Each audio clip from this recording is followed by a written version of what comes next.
सतनमो आदेश। श्री सदगुरुदेव जी को अलख आदेश आदेश आदेश। नवनाथ 84 सिद्धन को आदेश, गुरु पीरों को आदेश, भक्तों को आदेश। आओ चलते हैं हम नाथ संप्रदाय और सिद्ध परंपरा का जो साहित्य, इतिहास और उससे जुड़ी हुई कुछ बातें जो हैं, उनमें आपको एक सिद्ध जिनका नाम है हांडी भड़ंगनाथ, उनके बारे में बताते हैं कि हांडी भड़ंगनाथ कौन थे और किस तरीके से वो साधु बन गए। हांडी भड़ंगनाथ जी जो बाबा गोरक्षनाथ जी के शिष्य थे और वो हकीकत में मुस्लिम धर्म से संबंध रखते थे। बलख बुखारा नाम की जगह जो अफ़गानिस्तान में थी, वहाँ के वो बादशाह थे और एक क्रूर और कट्टर प्रवृत्ति के बादशाह थे। उनका हृदय बहुत ही क्रूर था और वो लोगों को बहुत तरह तरह की यातनाएं दे दिया करते थे और एक क्रूर शासक के रूप में उन्हें जाना जाता था। ऐसा क्रूर शासक बाबा गोरक्षनाथ जी का शिष्य कैसे बन गया? जो पहले इस्लाम को मानता है, मुसलमान है, उसके बाद में वो एक सिद्ध का शिष्य, महापुरुष, जो सनातन सभ्यता संस्कृति का स्तंभ है, उसको कैसे मानने लगा? एक बार की बात है कि बलख बुखारा के जो बादशाह मोहम्मद शाह, जो आगे चलकर हांडी भड़ंगनाथ जी के नाम से जाने गए हैं, वो बादशाह जो थे, उनकी सेज जो थी वो एक दासी बिछाया करती थी और उस सेज के ऊपर बहुत सारे फूल सजाए जाते थे और उन फूलों के ऊपर वो सोते थे।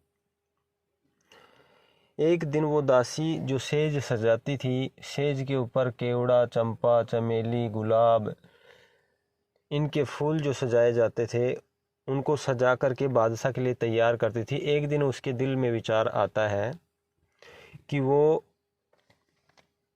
उस सेज पर जो राजा सोता है तो उसे कितना आनंद आता होगा, कितना अच्छा लगता होगा।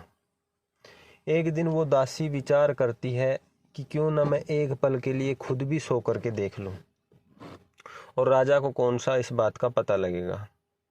दासी अचानक उस पलंग पर, उस सेज पर सो जाती है और सोने के बाद में उसे एकदम से नींद आ जाती है उस खुशबू में। उसे पता नहीं रहता और कुछ समय के बाद में बादशाह वहां आ जाता है। बादशाह ने जैसे ही दासी को सेज पर सोए हुए देखा तो बादशाह मोहम्मद शाह आग बबूला हो जाता है। वो तुरंत दासी को नौकरों के द्वारा घसीट करके बाहर ले आता है और उसे 100 कोड़ों की सजा का हुक्म फरमा देता है। नौकर जो थे उसे कोड़े मार रहे थे दासी को।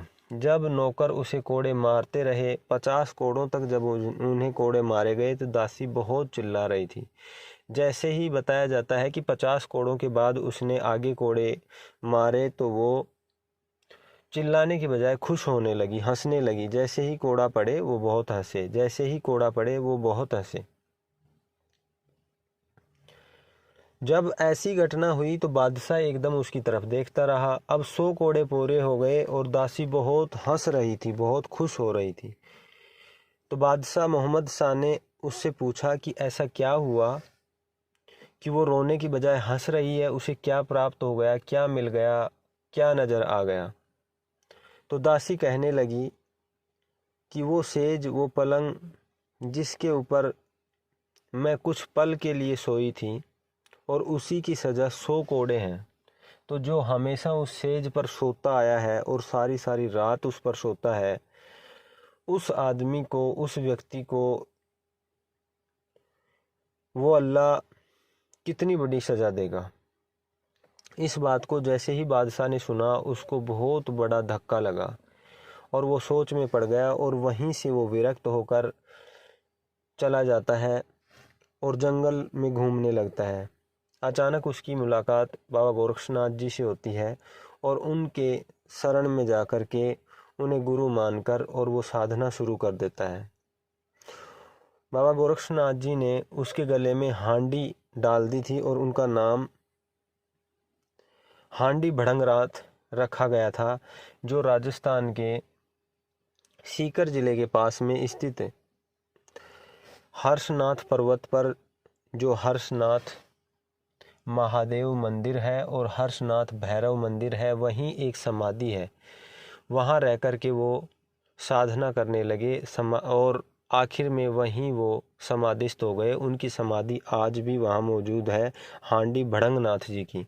और उनके एक शिष्य हुए जिनका नाम अलूनाथ जी था, और उनकी समाधि नागौर कुचामन डिस्ट्रिक्ट में है। एक छोटी सी जानकारी और बता देता हूँ। जो हर्षनाथ का जो मंदिर है, वो जिस संप्रदाय से संबंध रखता है वो लकुलिश है, और लकुलिश संप्रदाय जो है वो पाशुपत संप्रदाय से संबंध रखता है, और पाशुपत संप्रदाय शैव संप्रदाय है, जो कि नाथ संप्रदाय और सिद्ध परंपरा का पौराणिक रूप है।